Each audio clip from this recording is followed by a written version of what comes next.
Hi guys, this is Darrell Addison at torpedopot.com, darrelladdison@torpedopot.com, and you're looking at our celery planter. We took a lot of seeds, threw it in this planter. Actually, to tell you the truth, we had some cabbage that was going in here and collard greens, and we harvested the collard greens and the cabbage.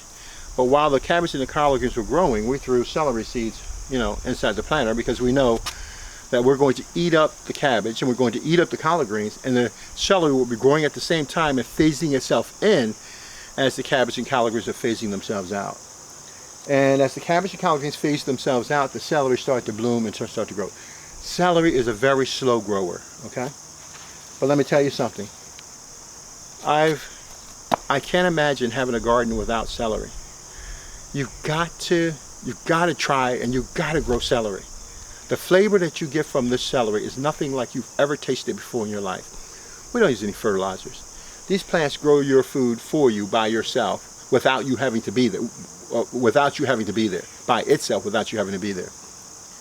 And it is phenomenal. I use it in all my spaghetti. I use it just like I'm growing celery. I grow flat parsley, curl parsley. I grow garlic chives. All of the spices that you would like to have and flavorings and you would like to have in your food are right here in your torpedo pot. So when my guests come over, they look at my torpedo pots and they have dinner. And let me tell you something. I can't guarantee you, because everybody's palate is different, but I assure you, you've never tasted anything like natural food with no fertilizers, growing in a microbial process than anything else in the world. I want to thank you for your time. Darrell Addison, torpedopot.com, Darrell Addison at torpedopot.com.